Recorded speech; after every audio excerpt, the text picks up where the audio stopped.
Hello, today is the 11th of May 2023. I'd like to share today some of my experiences with the corruption, the abuse, the mishandling, the mistreatment of utility companies toward me as a consumer, as a customer, and also towards the people around me, specifically the electric company. Electric companies are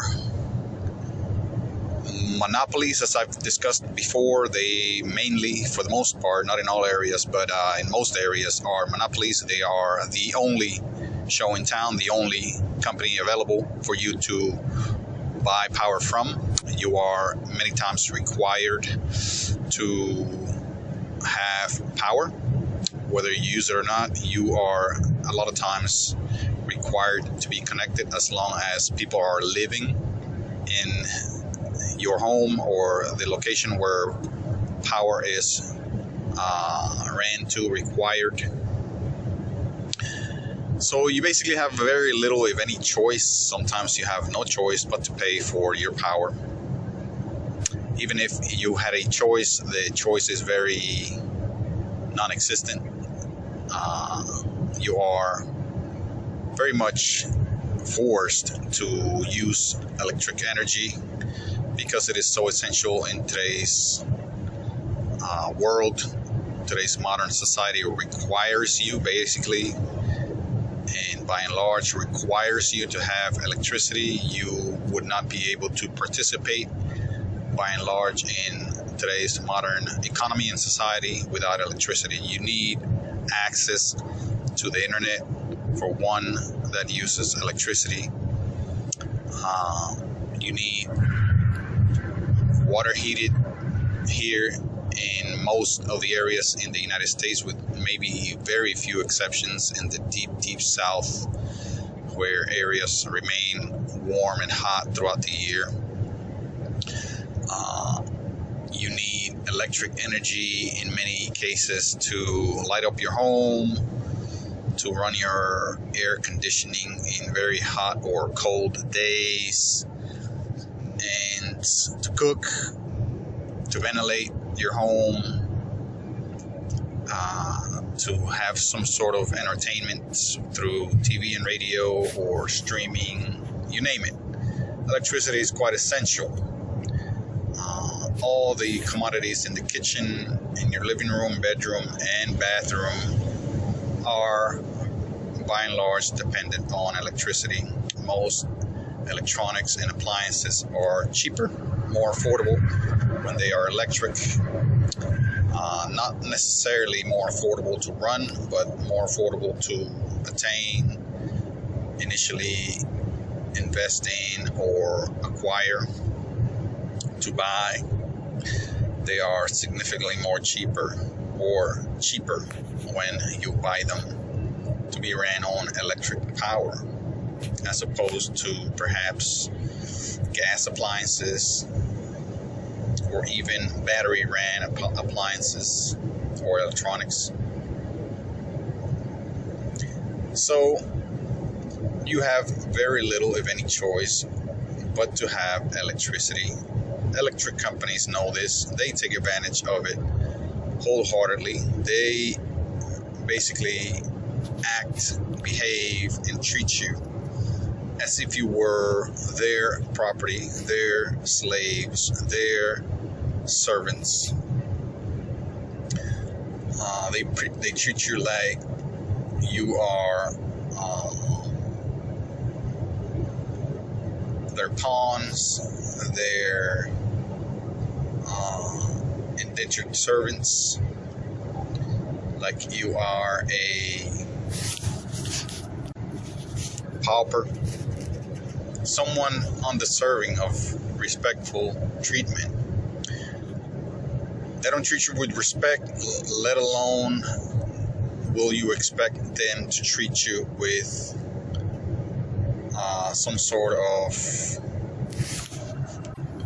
compassion and some sort of care and benevolence. They're not going to behave this way because of the situation that they see themselves in. And when I say they, I mean the power company, their employees, the entire culture within the electric companies, to include other utilities like water companies, etc.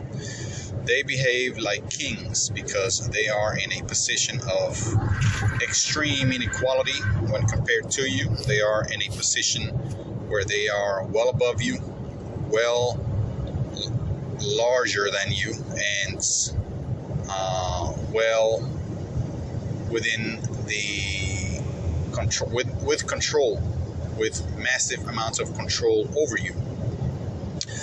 They have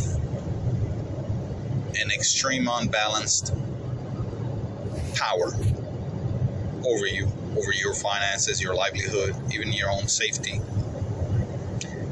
And they know this. They know this subconsciously, consciously, both from top executives inside of these utility companies to the lowest and lowliest call center employees.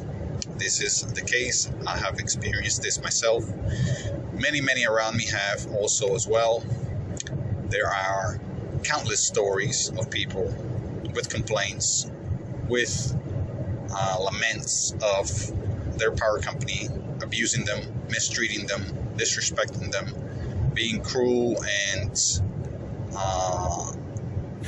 very draconian in their actions, in the steps they take, actions they take against you. They often resort to disconnecting you rather than working with you, giving you chances to pay, helping you. Their first trigger action, their trigger reaction is just to disconnect your power, because they know that you will capitulate, you will submit to their demands the minute that you begin to see how you are to live without power. I have been in that situation a couple of times in the past. I have been mistreated, I have been abused and disrespected, not have any care from the power company. Going back many years, my experiences with the power company, even when I was a child, are quite bitter and sour in many cases. I grew up in a nation where blackouts were normal, or something to be expected almost on a daily basis for many hours during the day, especially during peak use hours, usually during the night, evenings. The power used to just disappear, go out, lights out. And this happened so often that everyone was more or less accustomed to it. I saw it something as normal as, the night sky. And I pretty much expected it. Didn't bother me much most of the time. And I assume the same was with many others. The problem was that there was massive amounts of corruption presumably going on in the city, that area that I used to live in.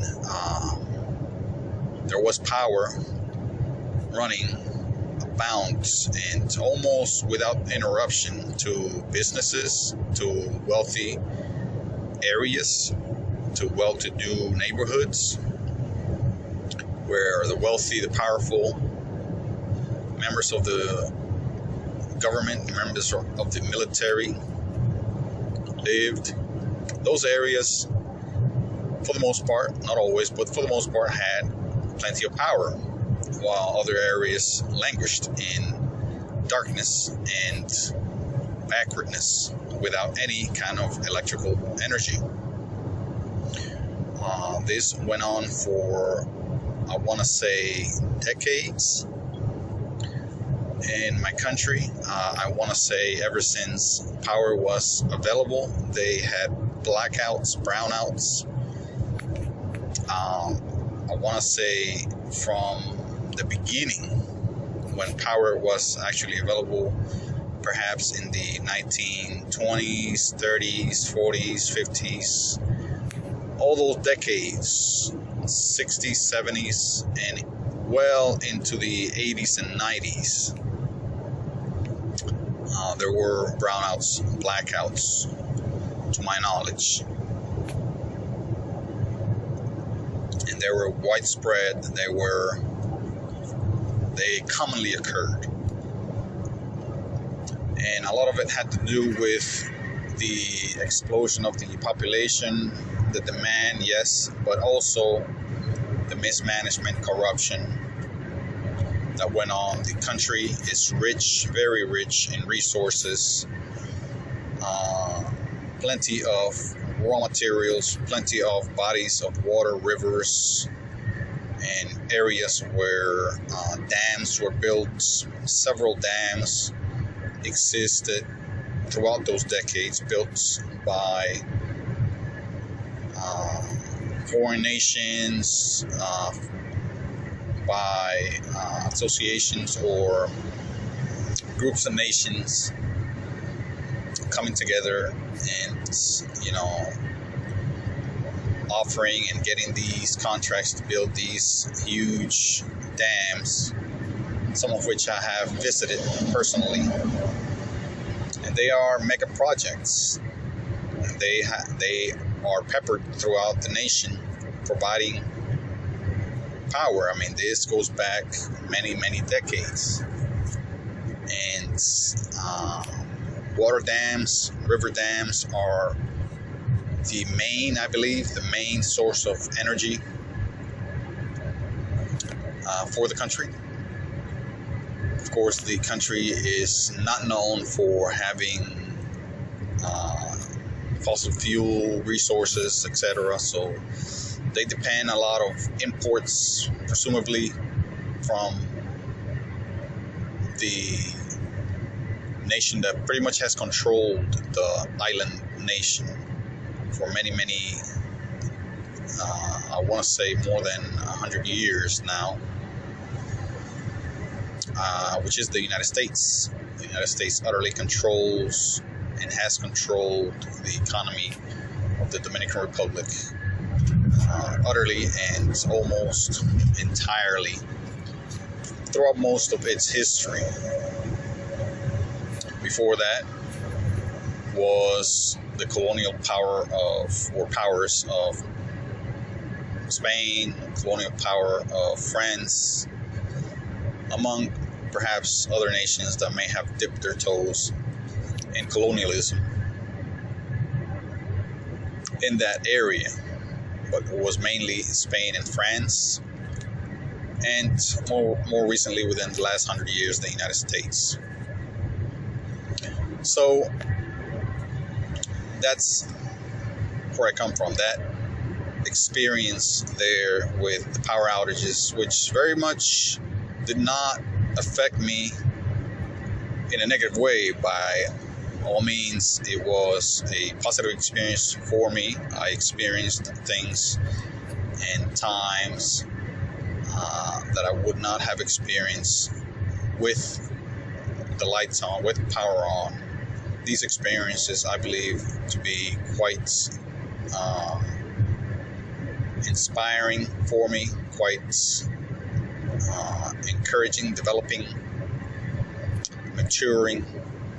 I enjoyed many nights in the gloomy Dominican afternoons and evenings, playing with other kids, developing my creative skills, drawing, writing, constructing, building things, developing ideas, whether it's on paper or, manually, creating perhaps small cardboard prototypes of little what I wanted to call inventions. I dabbed into,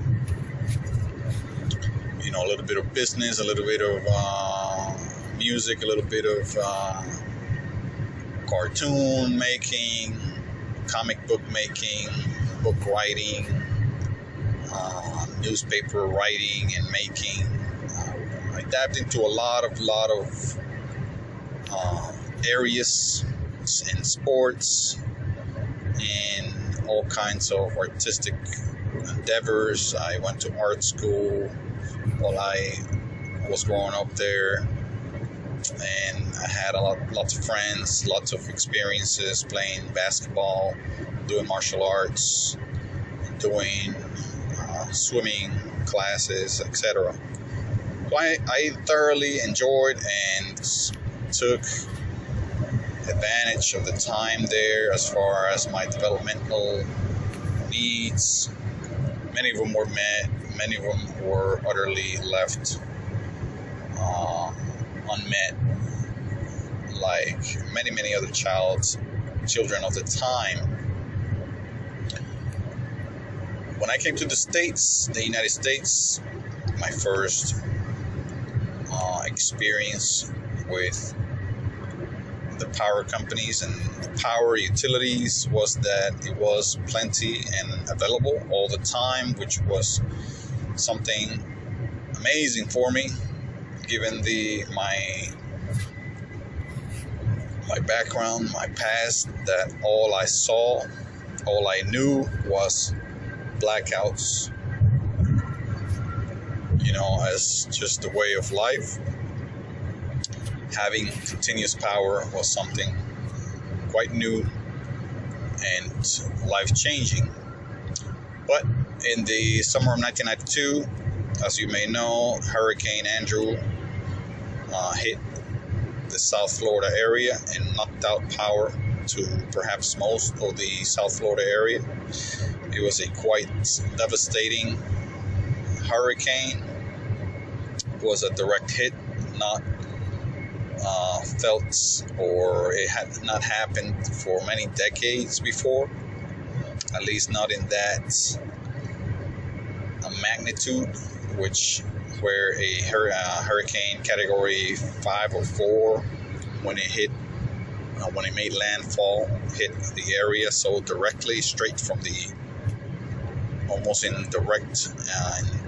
almost perpendicularly from the Atlantic, straight from the Atlantic Ocean. And it caused major destruction. The area was utterly unprepared. I guess the building codes were not up to par for to withstand hurricanes or strong hurricanes. So the area, many areas of South Florida were utterly devastated. Power was knocked out for many weeks. In some areas, we're talking about over a month. Even in areas that were not directly hit, that were sparsely damaged, the power was out for at least 3, I want to say more likely 4 weeks in my area where I used to live,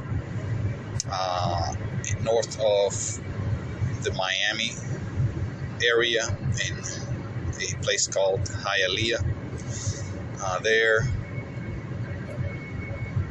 The hurricane barely touched. There's a speed trap ahead. The hurricane barely touched the area, and however, the power had gone out in my neighborhood for many weeks. I want to say about 4 weeks. And we had a lot of inconveniences and trouble at first, mostly adjusting to the closures, store closures. We were running out of food and water. We were kind of anxious about that. Work had closed. Factories were closed, so of course work was not income was basically non-existent.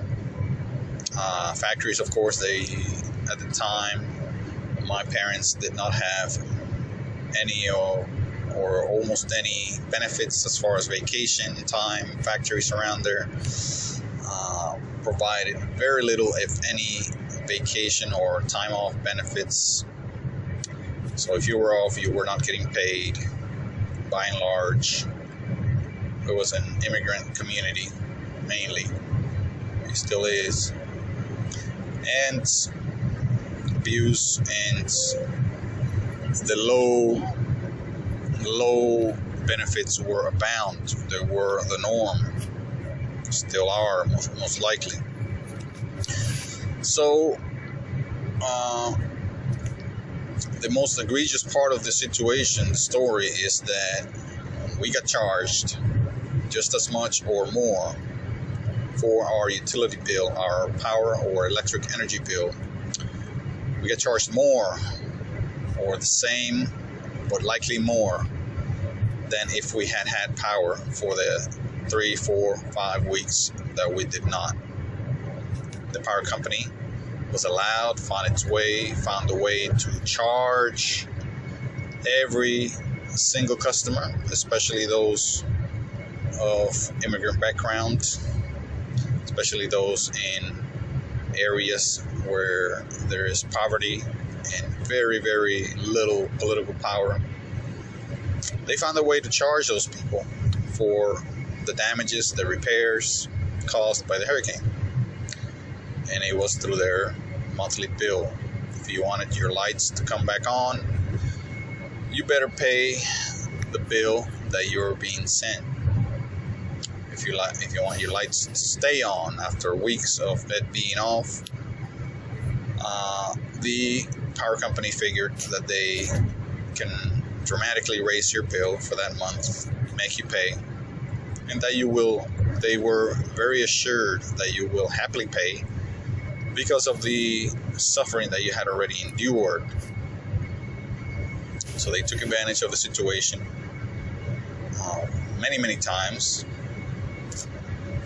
They took their monies, they took their millions, likely from insurance policies that they had perhaps up to the time. They took their millions from the federal and state governments for their emergency coffers, emergency response funds, etc. And they unlocked millions also from their own coffers that they had built over time on the backs of every customer they had.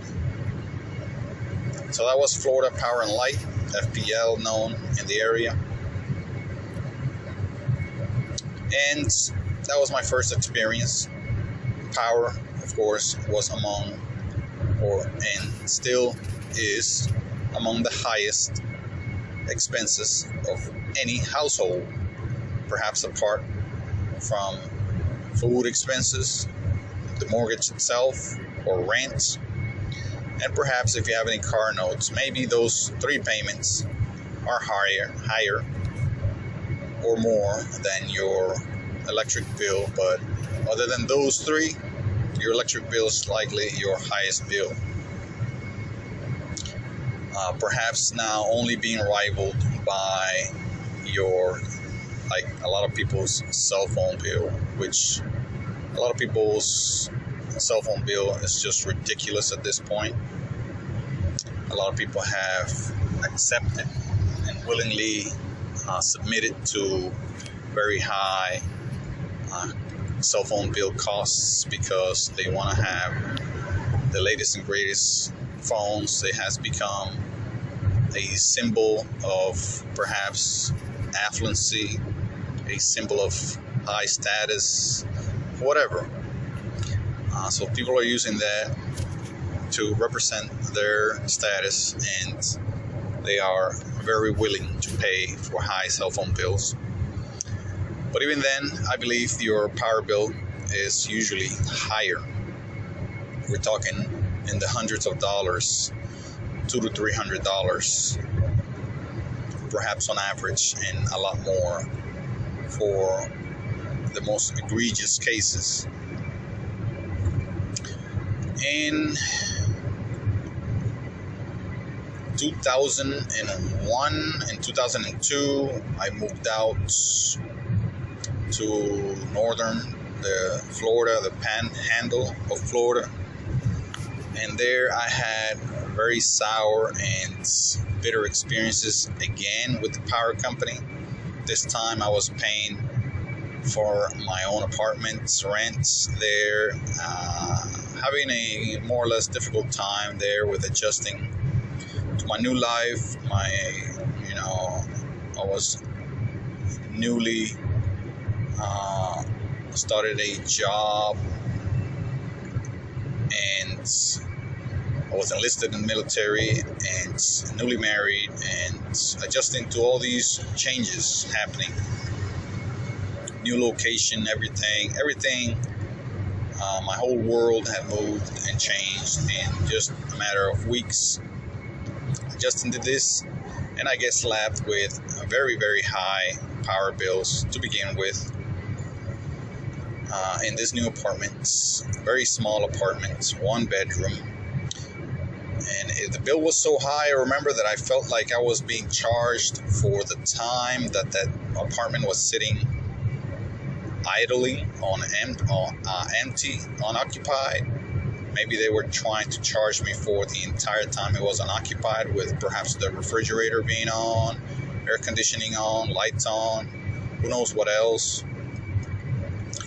And I said, wait a minute, no, I don't want to pay for this. This is too much. You are charging me. Obviously, I have not used this much power.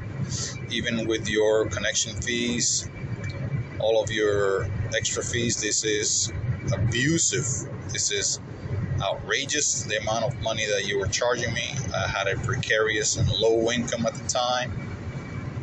But these people didn't want to hear it. These people offered zero help. Their first reaction was to blame me and advise me to pay or lose services. So, being as frustrated as I was at the time, and defiant to a obviously abusive system, which offered no help, offered no kind of flexibility, no kind of forgiveness, no kind of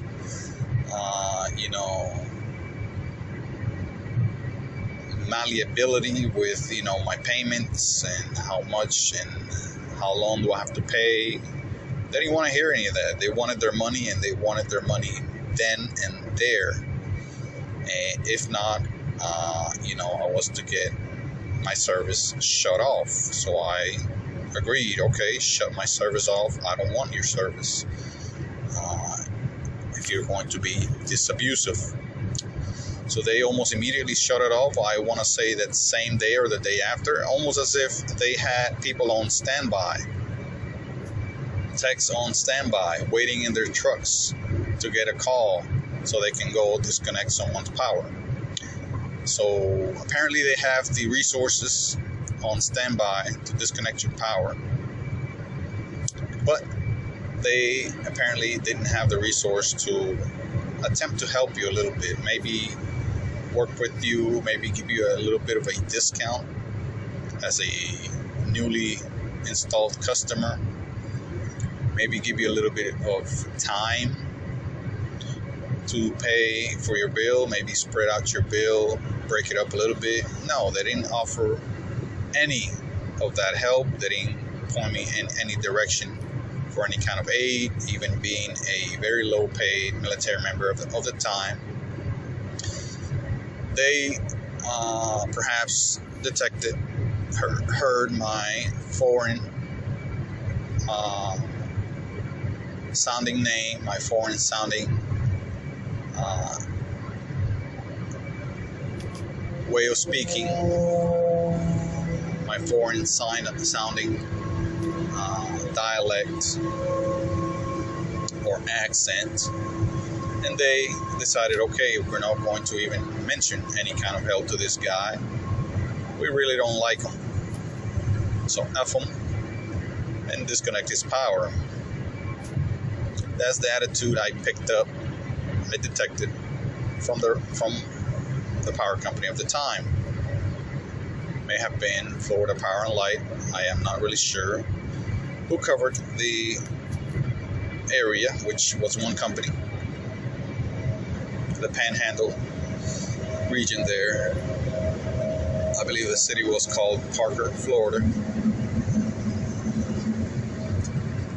And long story short, I ended up having to pay. I ended up having to reconnect power after a few things, came together financially. I couldn't be without lights. I couldn't be without refrigeration. Didn't have the money to invest in any other alternative. There wasn't really any other alternatives to energy. We don't have the technologies that we have now. We didn't have the technology then that we have now with powerful batteries and solar panels or other means of producing electricity. So it was either the utility company or nothing. And being in the military, having to work odd hours, irregular hours, long days, this was just not a choice to be so inconvenienced and uncomfortable at your home. I have met people, specifically in that military environment, that did go without air conditioning in response to perhaps what I think is high power bills. And this individual, I remember mentioning a few times that he did not use his air conditioning at all any time of the day or night, which was quite impressive and demonstrative of the frustration and the abuse that these companies have, the abusive rates that these companies have, and the very many people that actually cannot afford it, that need it but cannot afford it. These people, these electric companies, seem to have this sadistic pleasure in, making you suffer, disconnecting your power, having you pay for reconnection charges, late fees. They tack on insurance fees on you. Perhaps your rates are higher, so you end up paying more. If you are a person of low income having trouble keeping up paying for your power bill, they pretty much blame it on you. They blame you for not having much money. They blame you for being late. They don't care whether you're being late because you're sick, you're disabled, you didn't have a job, you lost your job. They don't care. They just think that you have the money, you just don't want to pay it on time. That's their first and only assumption. And that's what they act on. That's their first response. Disconnect your power. No questions asked. Many people have died as a result of these companies disconnecting power. There are stories abound for you to see the reports on. Official news reports, and even court cases that have settled because power companies have disconnected. People with disabilities, people in old age, people with young kids. In fact, I had young kids myself, young children, in 2006 when I threatened the local power company with disconnection because of the egregious abuses they were performing with very high power bills in a home that I had at the time of about less than 900 foot square, which is a very tiny house, which is a house was a house with one window AC that I barely used, and again, very, very small house with almost very little, very small electrical loads. Yet I was getting these bills over $100, which was, at the time, this was 2006, pretty outrageous, especially in an area where nuclear power was. There was a nuclear plant nearby, and presumably nuclear power is cheaper, especially if you live right there in the area where you are in danger of a nuclear disaster. It should be a lot cheaper, but yet my power seemed to be way high. It wasn't until I threatened with disconnection and perhaps making my own family with young kids suffer because of that decision that the power company actually capitulated and they actually lowered my bill, proving to me that they were ripping me off all along. They just needed to, have me call in and plead and beg and threat with disconnection and making, kids suffer because of their abuse.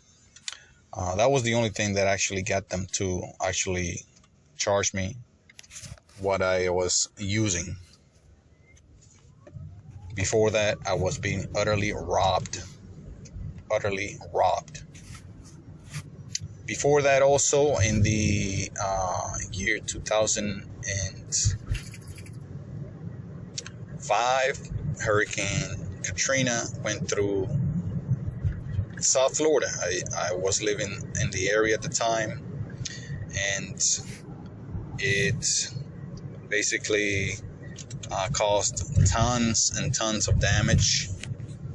Even though it was a very quick moving and relatively weak hurricane, it did cause the power to go out in my area for weeks. I want to say about 3 weeks, which is quite long for an area to be out of power. 3 to 4 weeks, especially after such small and weak hurricane. So during that time that we spent without power, it may have been about 2 weeks. It may have not been 3 to 4. It may have been only about 2 weeks, which is still a very long time to endure without power in a major city, in a relatively large city, in an apartment with very little ventilation, very little options for you to have any kind of generator or anything like that, and also with small kids, having small children, less than a year old to maybe 1 year old. It was tough. So we spent that time 2 to 3 weeks perhaps without power. Yet at the end of the month, when we get our power bill, the power bill seems to be higher than the last month's bill, as if we used a full month's worth of power. This was outrageous and ridiculous and nonsensical, yet we found out maybe later on that the power company, months later or years later, I find out that the power company, the local power company, Florida Power and Light, FPL, that's known there, actually charged customers. It was allowed to charge customers for the repairs that they had to perform after the hurricane to bring the power up. So you basically not only paid for maintenance during the time that you are their customer, it's paying for power, paying for utility, including the many other ridiculous and outrageous fees that they tack on to your power bill. But you're also charged above and beyond what you use in electricity, so you can pay them back for the money that they spent on maintenance and repairs. By the way, these companies have funds and coffers and monies that they allocate for maintenance and repairs, yet they blame it on, oh yeah, the severity of the hurricane, the damage caused by the hurricane, and all these bullshit to charge you above and beyond what you use after the hurricane, so you can basically cover their costs, and so they can keep their high profits, so they can keep their bonuses, their retirement, their generous 401k accounts, their generous salaries, etc. These power company employees are among, again, the highest paid in just about every city out there. You look at power company employees, they're driving very late model or brand new trucks all the time. Very, very expensive trucks and equipment. Very, very cushy jobs. A lot of them don't do a whole lot of hard work. Even the people, the guys and the people, the men and women out and on the field. I have met these people. I have worked in the electrical field. I know these people are part of unions that have fought tooth and nail so they can do the very least and earn the very most. And these are the people that you are supporting, that you are propping up and keeping quite spoiled with their high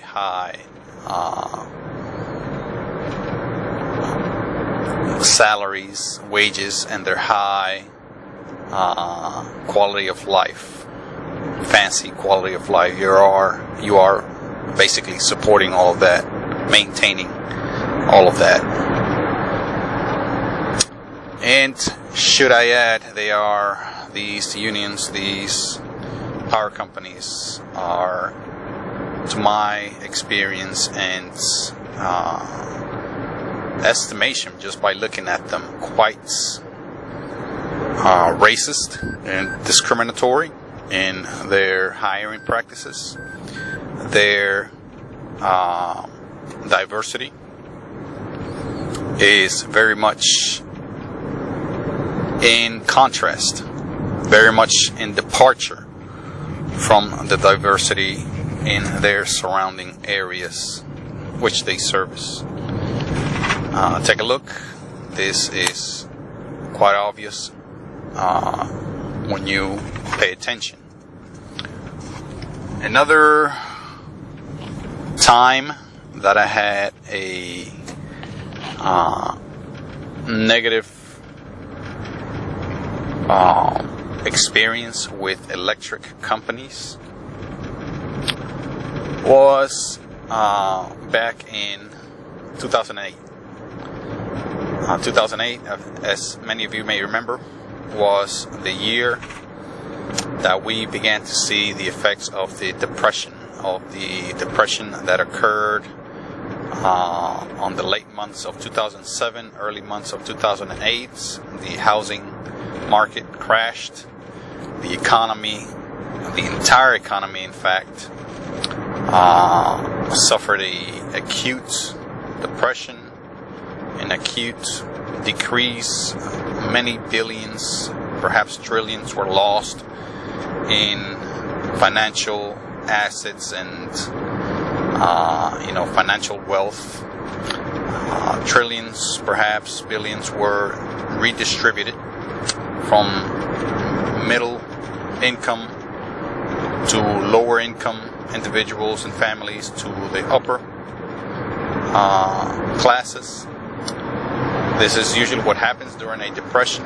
wealth is usually lost mostly in the lower classes of the economy, or the middle classes.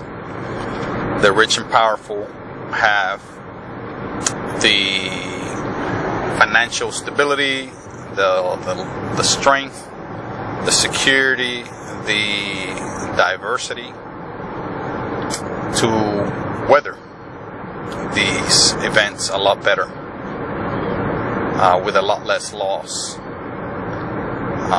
of wealth than middle classes and lower classes of the economic ladders.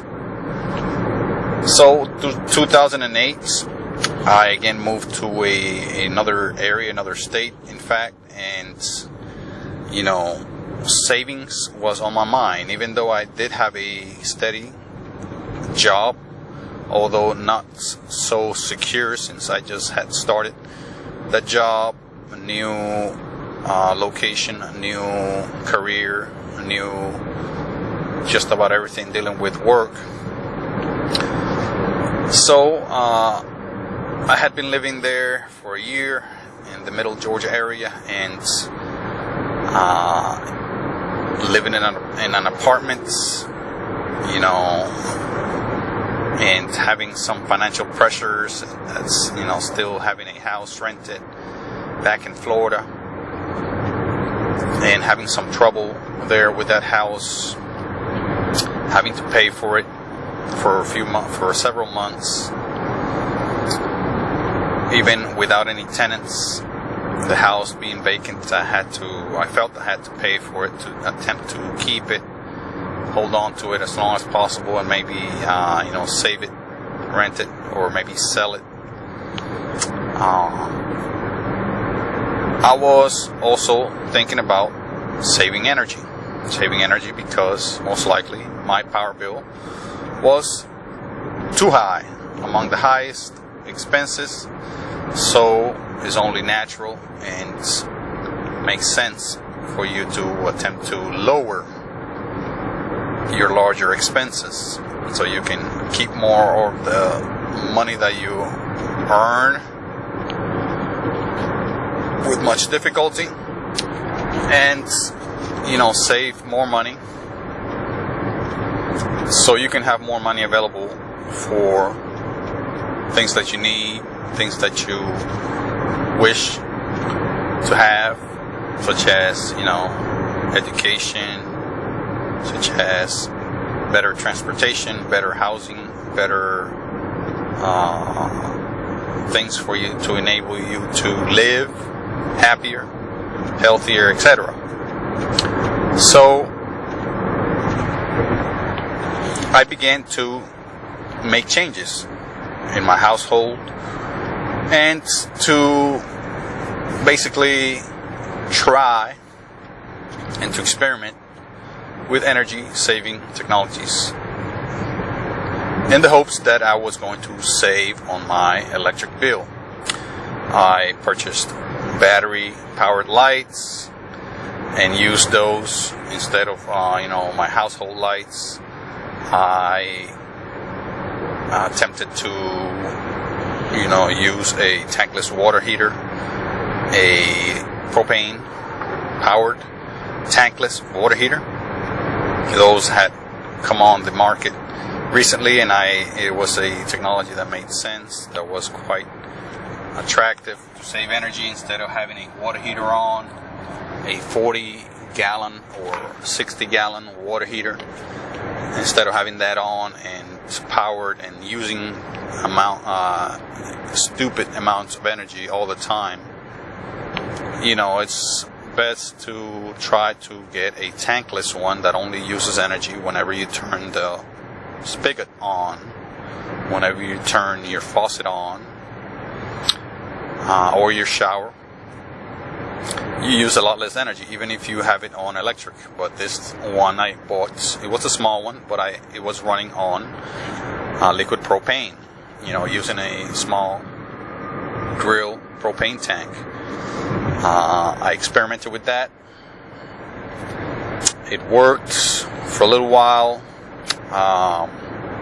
experimented with other water heating technologies, including solar heat collection or heat collector that leaked like hell. So it was, a failed project there. But, I was trying different things. I even expanded into using batteries. Shortly after that, I bought my first solar panel. And shortly after that, I experimented with wind turbine, a small wind turbine. I was hoping to basically run off batteries. Yes, it was a slow and grinding process of learning.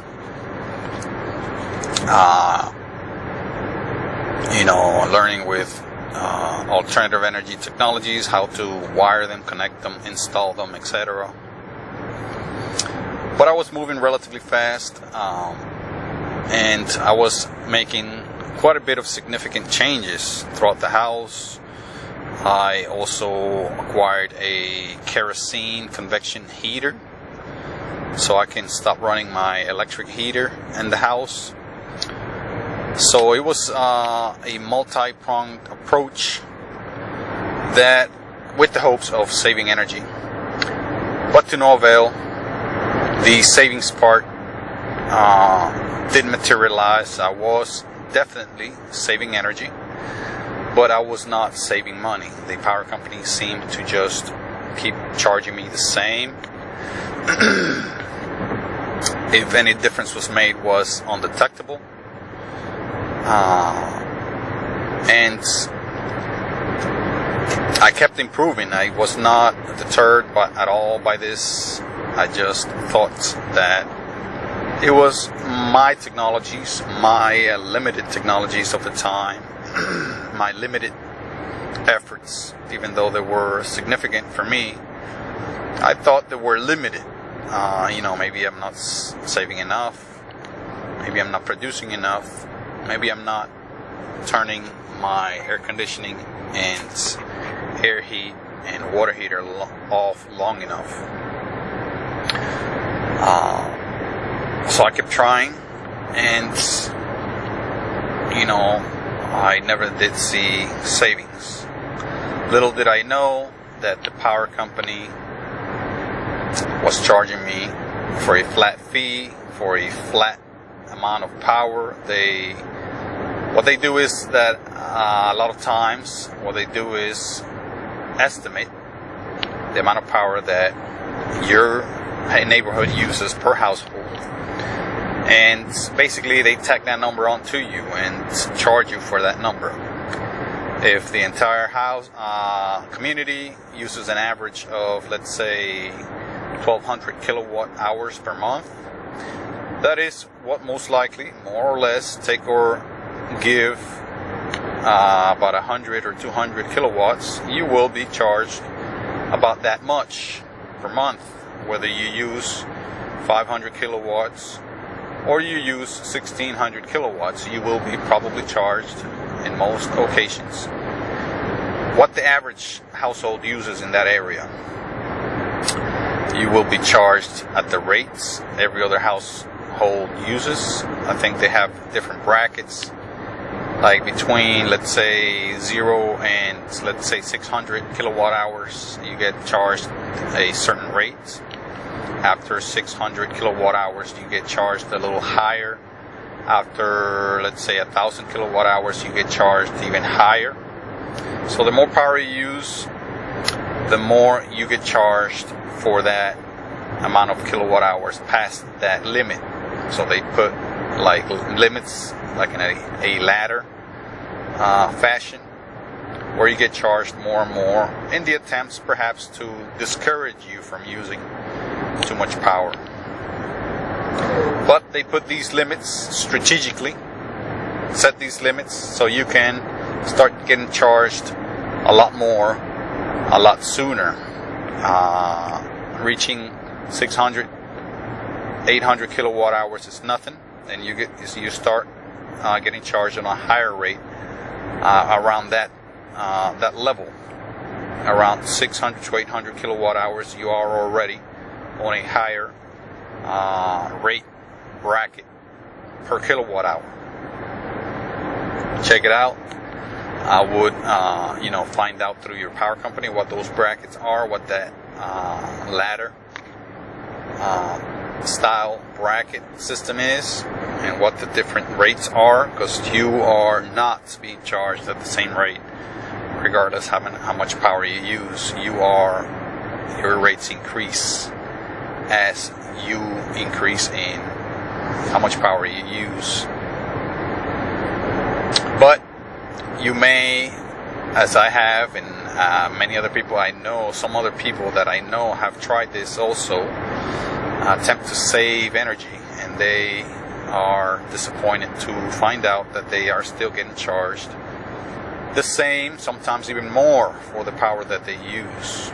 I have experimented with this many times since 2008. I have read my meter, kept tabs and records of my meter readings to no avail.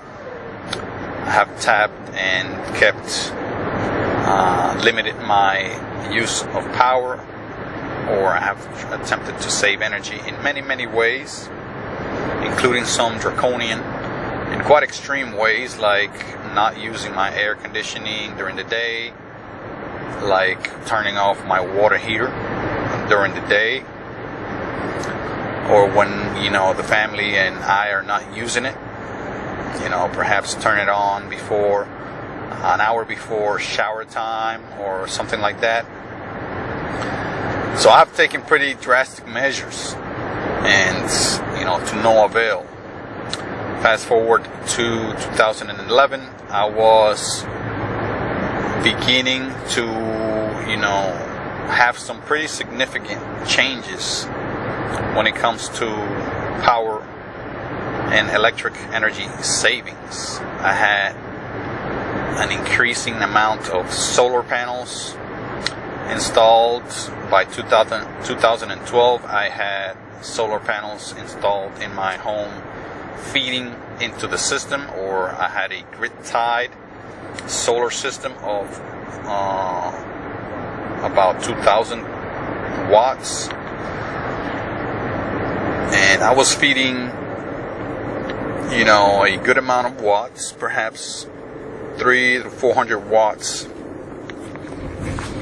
of energy constantly during the day to the grid, yet I didn't see any savings on my power bill.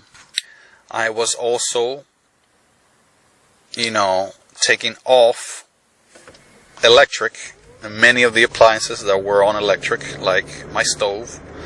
I switched that to LPG, liquid propane. I switched my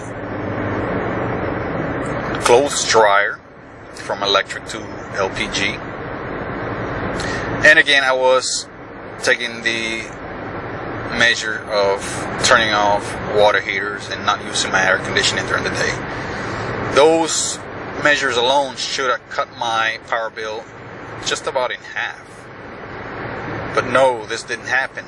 My power bill remained stubbornly the same, and in some cases, some months, increased. This is beyond outrageous. This was beyond ludicrous. So I called the power company, hoping that they would see a discrepancy in how much they're charging me. But to no avail. All they offered was tips and advice on how to save energy. They have these low-level employees, perhaps working from call centers, having nothing to do with the power company. They're just contractors, subcontractors, working, in these call centers today. They're probably working from home, a lot of them, if not most. And these are just part-time people that they perhaps take calls for multiple things, among them the power company, and all they're there for is to explain your bill. They have access to your bill. They have access to the energy you use. They're trained to just explain your bill, how they, determine the costs, the fees, and all this other stuff, how it adds up. So they're trained to just make you feel better, make you make sense of your bill, and make you realize that it is you using the power that you're being charged, making you realize that they are in fact correct in the amount that they charge you, that if any mistake was made at all, it may have been a misreading of your power meter, but they very much discount this most of the time. They dismiss that possibility, but yet they offer it. They offer you to, for someone to go out and verify your meter, the reading on your meter, and that's probably as far as they are going to go to try to help you out. From my experience, they don't mention any kind of aid, help, any kind of financial help or programs that may exist, that they may have. They don't really point you in any one direction for you to get any help. They basically blame you for the power bill that you have, the amount of money that you have to pay, and all they do is advise you how to use less energy, this and that. But even at this, they miserably fail. All they tell you is to change your light bulbs and to set your AC to 72 or 70 during the day and 68 at night. So they basically blanket cover every friggin' problem that every person may have with these few tips and useless advice that will likely make zero difference on your power bill. They are eager for you to pay what you owe.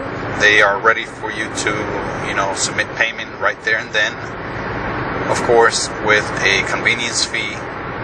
And they are ready to disconnect your power if you don't pay, or to offer you reconnection if your power has been interrupted.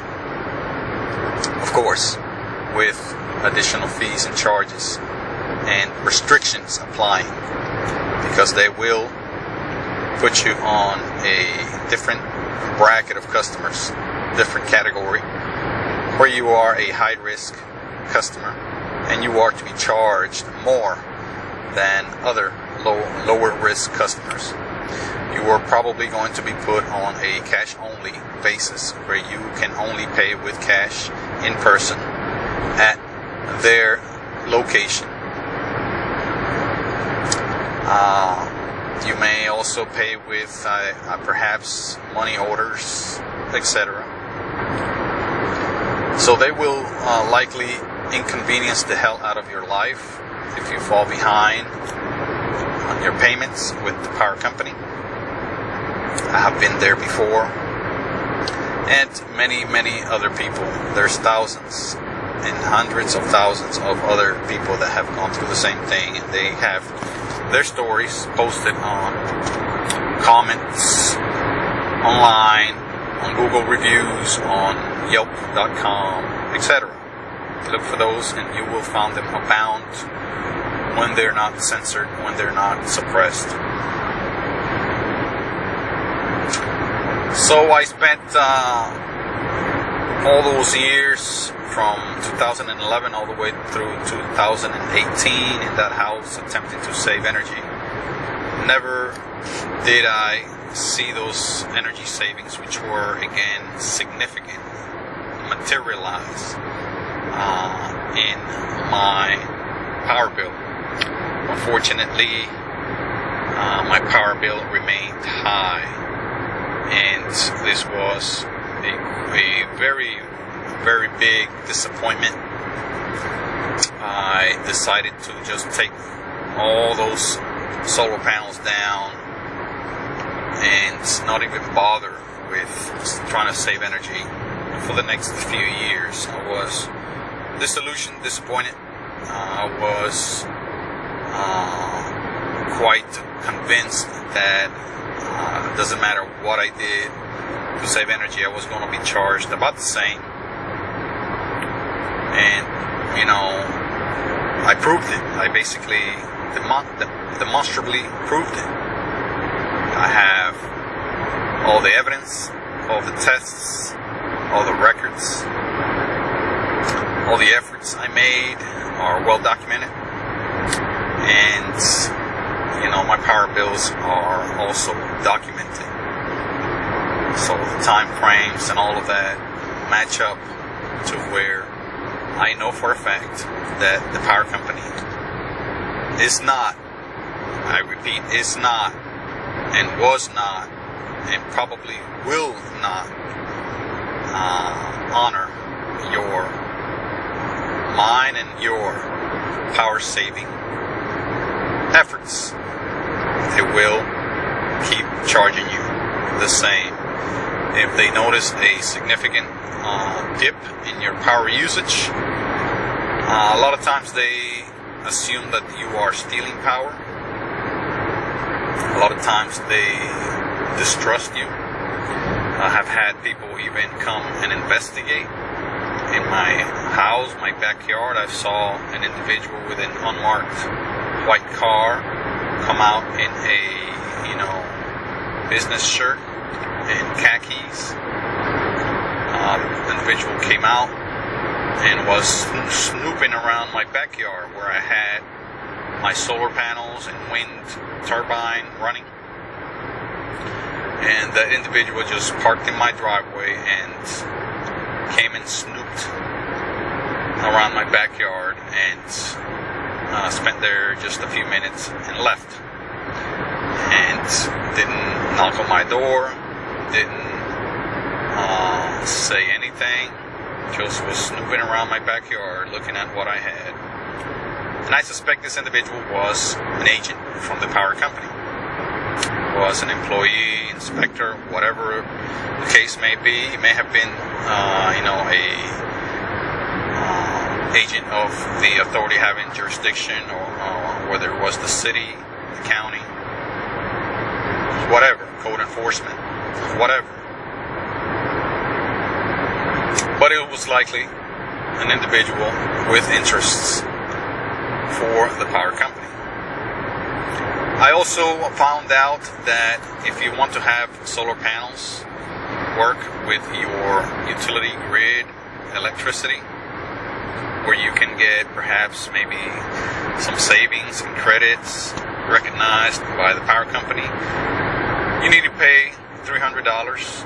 Well, at the time, you needed to pay about $300 to get the system, the special meter for net metering, which is the meter that actually detects whether you are saving energy or not, according to them.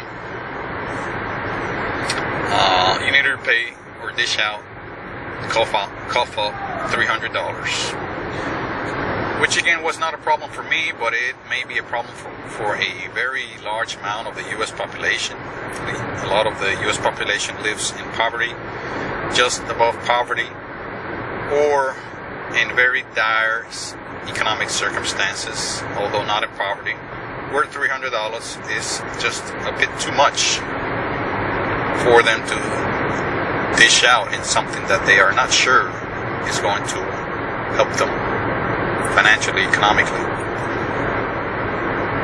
Not only that, but they require all kinds of inspections. They require all kinds of, licensed individuals to install your system and okay your system.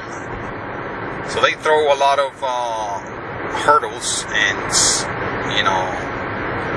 requirements that they know are going to discourage a lot of people and are going to make it quite inconvenient and impossible in some cases for a lot of people. And they know they're going to make a lot of people just not bother. But, I perform my energy savings efforts away from that. I basically wanted to be off the grid eventually. Was planning to do that.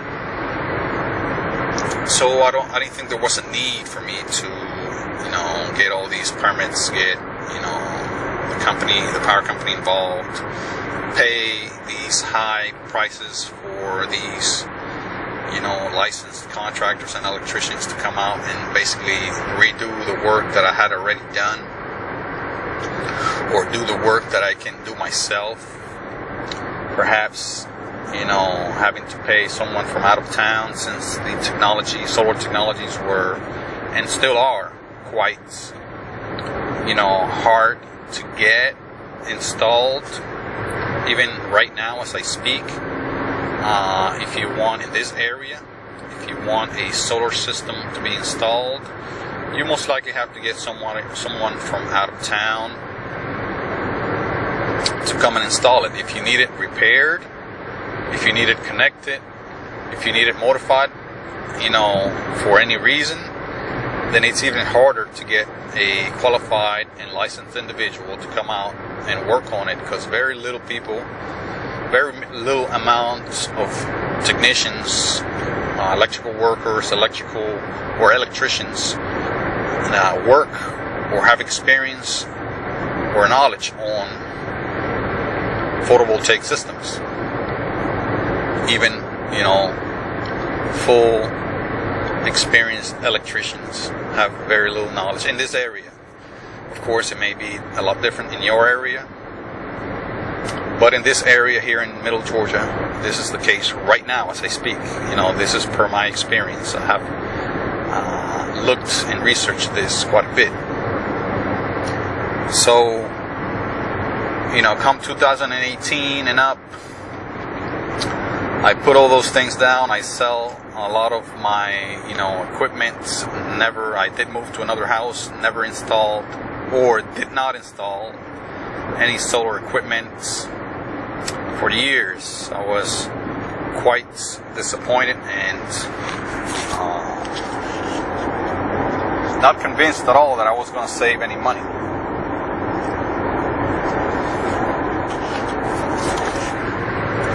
But a few years later, about 3 years into it, I did get back into the solar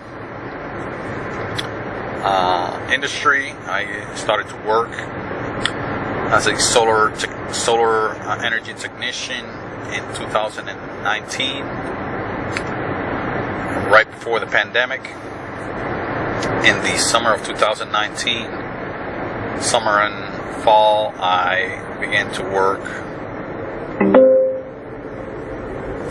as a photovoltaic electrician. So, basically working at a solar farm installing solar equipment, solar wiring at a huge solar farm here, project, about 200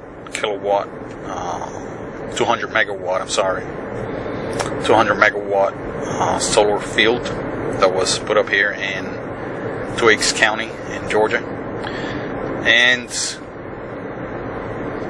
I began to get animated, interested, excited about solar once more.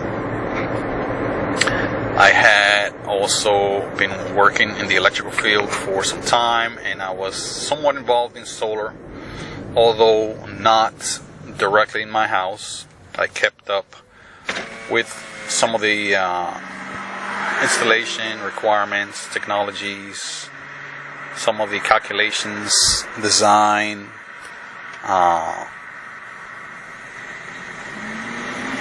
requirements and methods.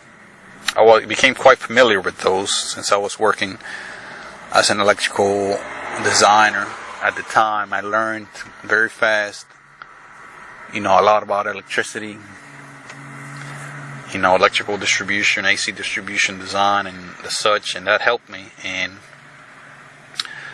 furthering my knowledge in solar energy. I was also involved in some solar projects within that industry. So I transitioned over to, electrical work in the solar industry, and then electrical work for a commercial contractor through a union, a electrical union here locally. So that was quite exciting and interesting, and got me into the spirit again of trying to save energy, trying to get off the grid, trying to install solar technologies. And gradually I began to install small solar panels and batteries, to run a few items, lights, radios. I got into radios also in 2019, amateur radio and the such. So I started to power those using batteries and recharging those batteries with solar panels, and then I expanded a few years later into powering some of my household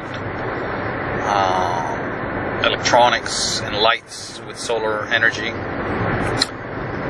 I attempted to sell solar technologies in 2016. Actually, in 2016, going back, I opened up a business attempting to sell solar technologies with the hopes of getting into installation services, which are, I believe, the most profitable for a business. The installation labor services for solar technologies. But the area, I guess, was not ready. My strategy was not the most optimal, maybe. And the cost for renting that place was quite high. So I was very, I was not making much money, or any money at all, actually. And I felt I had to close up and abandon this project before it was, it kept doing more and more financial damage. So I closed up the shop in 2016. In early 2017, February 2017, I finally closed it. Before that, in 2011, I had also attempted about close to the same thing, opening up a shop with hopes of selling and getting into installation services. But it was a similar situation where, I drew very little attention. I could not and did not, spend perhaps the money required to get a lot of attention, using advertising, etc. Not only that, but I was not a licensed contractor and electrical contractor, so I had very many limitations. I could not touch anything dealing with commercial or residential that was tied to the grid. And that was most of it at the time. Most of the installations were on the grid tied. So those businesses did not work, were short-lived. Although they did give me a lot of experience, I did, grow and develop a lot of knowledge by planning, by preparing, by launching, by doing all of the things I did during those years, doing those small businesses. I learned quite a bit about the industry, about the practices, about the requirements, about the local mentalities and attitudes towards solar. I did get some attention. I did get some sales. I did attempt some installations. But those weren't enough to keep doing this, so I quit trying to, go into business up until after the pandemic. after the pandemic, I was ready to go back into business and try doing business a different way. And instead of having an expensive, costly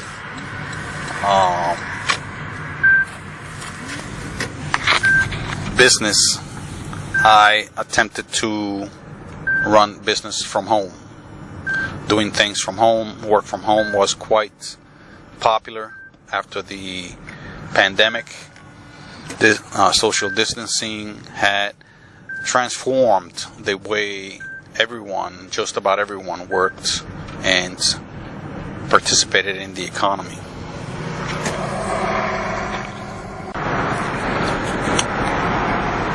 So going back to those businesses in 2011 and 2016, both of those businesses I again was running in from warehouses. Both one was a warehouse, the other one was a more like a office space with some shop space also in the back. But both of those businesses I ran completely off the grid. I never called the power company so I can get power service connected. I chose to be off the grid. That way I can practice what I preach. I wanted to be able to run things off the grid, such as an entire business. That way people can see that it could be done. That way people can see that it is possible and affordable.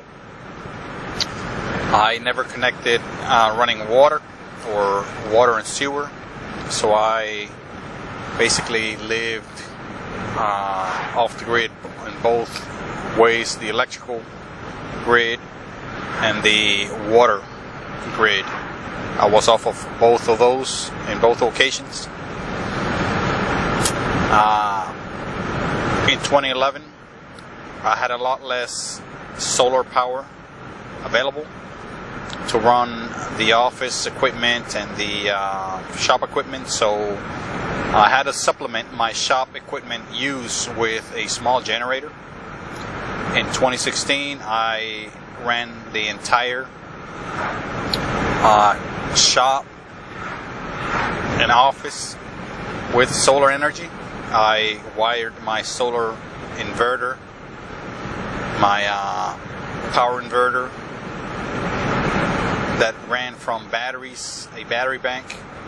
I wired it to the panel to where the entire building was powered, and I could easily use any equipment with the exception of the air conditioner. The air conditioner was not used.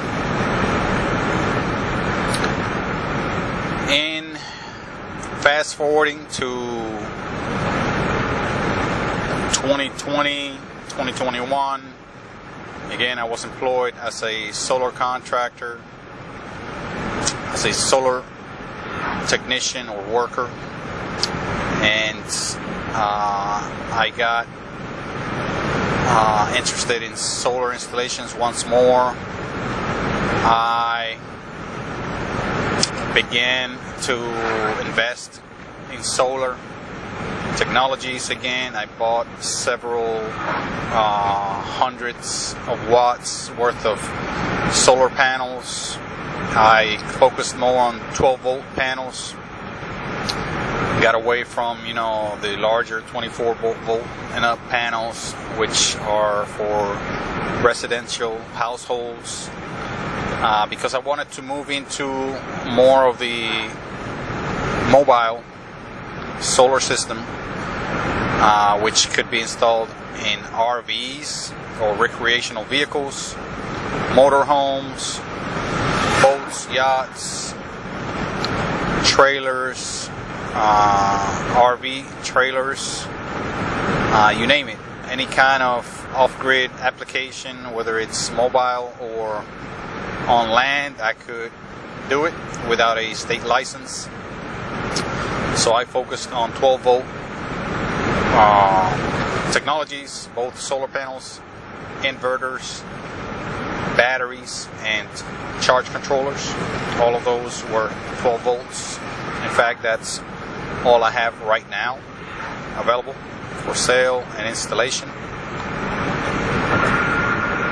And that's what I have in my home.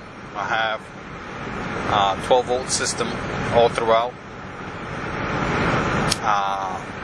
I am still connected to the grid, and part of the house is running off grid. I have both systems connected simultaneously, and the goal is to disconnect the grid, my grid connection, move from that location, and the new location where I am to be living next is going to not be connected to the grid. I won't get a grid connection again. That is the goal. That is what I've been working toward for many years now, and it seems to be closer. That goal seems to be as close as it has ever been.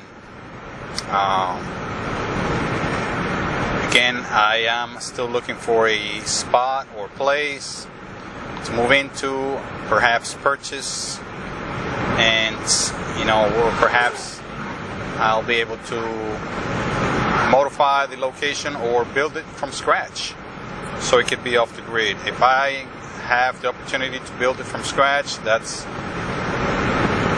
would be my optimal wish, because I could build a DC powered home. I could have 12 volts, everything, or 24 volt, whichever is more convenient, whichever is more dependable, available.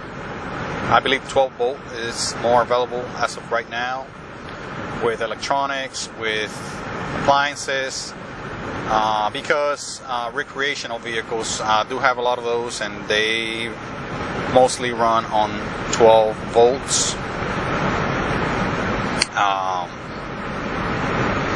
Many of the modern devices that people use the most, like phones, those run on DC.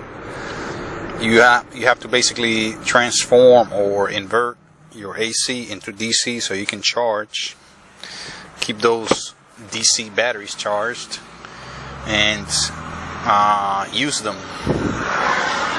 using their batteries. Your smartphone is probably the number one device that most people use for just about everything, including not only talking on the phone, but also surfing on the web, checking your banking. Online banking has switched mainly to apps or app-based on the phones of today. Web browsing, email looking, you name it, ordering online is all moved to a mobile application or app, which is basically the most popular method of doing just about everything that people used to do on laptops and desktop PCs. Even the old and large tablets are going away. People are just consolidating down to their phone. Many people don't even use laptops or desktops anymore, and a growing number are just ditching their tablets and just keeping their phones. That's probably why the size of the screen of the phone keeps going up every year, because people are replacing their laptop screens and their desktop screens and now their tablet screens with one screen, which is your phone screen, your smartphone screen. So you don't need a whole lot of energy to run a phone. To keep a phone charged, it's got its own battery. Some of those batteries last a long time, could be quickly recharged using an adapter. You can charge it straight from a DC source A lot of the charge controllers now bring USB ports, so you can charge your phone or any other device that charges through USB. Even laptops are able to, many of them are able to charge straight from DC using a USB connection. And tablets, of course, are similar. But to come back to the main topic, my relationship right now, as of today, and in the last 4 or 5 years, has been one of tension with my power company, my electric company, one of distrust, one of